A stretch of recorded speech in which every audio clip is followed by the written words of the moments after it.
a record $611 million DeFi heist. In one of the biggest crypto heists, hackers steal $611 million from polynetwork. Ethereum seems to be the most hit crypto due to the theft. Hacked assets include 273 million of Ethereum tokens, 253 million in tokens on Binance Smart Chain, and 85 million in USDC on Polygon network. Polynetwork has been hacked for $611 million in the largest DeFi hack to date. The network tweeted on Tuesday that it was hacked on Binance Chain, Ethereum, and Polygon. In an open letter, it urged the hackers to return the hacked assets. Polynetwork is a decentralized finance platform, or DeFi, built to implement interoperability between multiple chains including Bitcoin, Ethereum, Ontology, Binance Smart Chain, etc. It basically allows various blockchains to work with each other. We are sorry to announce that Polynetwork was attacked on Binance Chain, Ethereum, and Polygon, Polynetwork tweeted on Tuesday. We call on miners of affected blockchain and crypto exchanges to blacklist tokens coming from the above addresses, it added. As an interesting update, the hackers have already begun to return some money. As per the latest tweet by Polynetwork, so far the hackers have returned a total value of $4,772,297.675 in assets.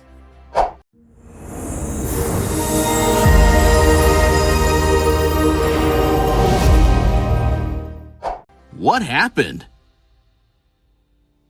In what amounts to the biggest DeFi hack in history, and one of the largest the digital asset industry has ever seen, a hacker has stolen more than $611 million in funds in the cross-chain Poly network. The Poly network allows users to swap tokens across multiple blockchains, including Ethereum, Binance Smart Chain, Polygon, and some others. Poly network announced the attack on Twitter on August 10th. Polynetwork was attacked on Ethereum, Binance Smart Chain, and Polygon. Blockchain firm Slowmist claims the hackers' initial funds were in Monero and were switched to BNB, ETH, and Matic for the attack. In total, at least $611 million in funds were stolen. This sum includes $273 million on Ethereum, $253 million on BSC, $85 million on Polygon. Assets stolen include WETH, WBTC, RenBTC, DAI, UNI, SHIB, and FEI. The hacker later attempted to deposit the USDC and DAI to the DeFi platform Curve. Who did it? While it's not yet known who the hacker is, blockchain security firm Slowmist claimed to have uncovered their actual email account, IP addresses, and device fingerprints. This would be enough for law enforcement to locate the individual if it is accurate information.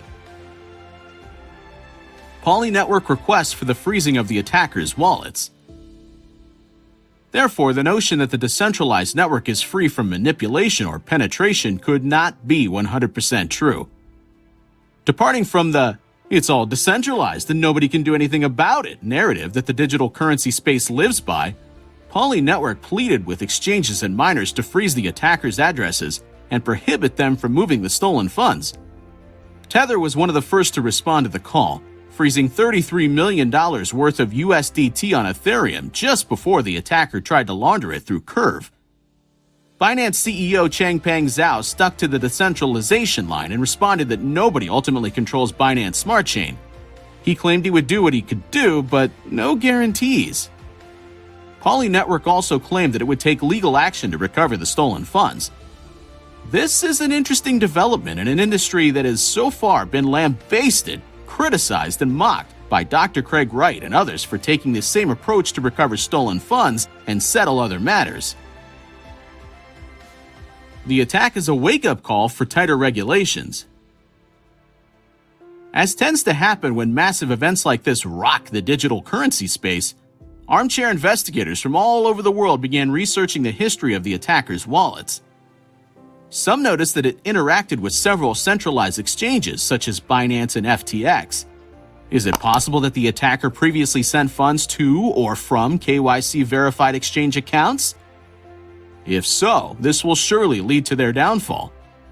Even if not, it underscores the importance of exchanges knowing who is signing up to use their platforms. Industry compliance with AML, KYC regulations would make attacks like this almost impossible, as exchange accounts with wallets with large balances would be linked to verified identities. This would immediately expose thieves and criminals using public blockchains for illegal purposes, such as moving stolen funds or money laundering. Why are the hackers returning the money? On August 11th, Polynetwork updated its Twitter account to announce that the hacker had returned over $4.7 million in funds. So far, we received a total value of $4,772,297.675 in assets returned by the hacker. ETH address $2,664,946.051. BSC address $1,107,870.815. Polygon address $1,009,480.809. It is unclear if the attacker intends to return everything now that they have potentially been identified, but they did a transaction back to one of their wallets claiming the hack could have been worth over $1 billion, and that they were now considering returning some of the coins or leaving them in the stolen addresses. Maybe cashing out became complicated? As of 7 a.m. London time, more than $4.8 million had been returned to the Polynetwork addresses. By 11 a.m. Eastern Time, about $258 million had been sent back. I think this demonstrates that even if you steal crypto assets, laundering them and cashing out is extremely difficult due to the transparency of the blockchain and the use of blockchain analytics. Tom Robinson, chief scientist of blockchain analytics firm Elliptic, said via email. In this case, the hacker concluded that the safest option was to return the stolen assets. Once the hackers stole the money, they began to send it to various other cryptocurrency addresses. Researchers at security firm Slowmist said a total of more than $610 million worth of cryptocurrency was transferred to 3 addresses. Slowmist said in a tweet that its researchers had grasped the attacker's mailbox, IP, and device fingerprints, and are tracking possible identity clues related to the Polynetwork attacker. The researchers concluded that the theft was likely to be a long-planned, organized, and prepared attack. Polynetwork urged cryptocurrency exchanges to blacklist tokens coming from the addresses that were linked to the hacker. The suspected hacker behind the $611 million Polynetwork crypto heist did it for fun. A person claiming to be the hacker behind one of the biggest cryptocurrency heists of all time says the theft was done for fun. In a Q&A embedded within a digital currency transaction Wednesday, a person claiming to be the anonymous hacker explained the reasoning behind the hack. For fun. When spotting the bug, I had a mixed feeling, the person said. Ask yourself what to do had you been facing so much fortune. Asking the project team politely so they can fix it? Anyone could be the traitor given $1 billion. I can trust nobody, the person continued. The only solution I can come up with is saving it in a trusted account while keeping myself anonymous and safe. The person also gave a reason for returning the funds, claiming, "That's always the plan. I'm not very interested in money. I know it hurts when people are attacked, but shouldn't they learn something from those hacks?" Tom Robinson, chief scientist at blockchain analytics firm Elliptic, said the person writing the Q&A was definitely the hacker behind the Polynetwork attack. The messages are embedded in transactions sent from the hacker's account, Robinson told CNBC. Only the holder of the stolen accounts would have sent them. DeFi hacks on the rise. DeFi has become a key target for attacks. Since the start of the year until July, DeFi-related hacks totaled $361 million, an increase of nearly 3 times from all of 2020, according to cryptocurrency compliance company CipherTrace. DeFi-related fraud is also on the rise. In the first 7 months of the year, it accounted for 54% of total crypto fraud volume versus 3% for all of last year. That's all for today. If you have any question regarding crypto, do not hesitate to reach out to us in the comments section.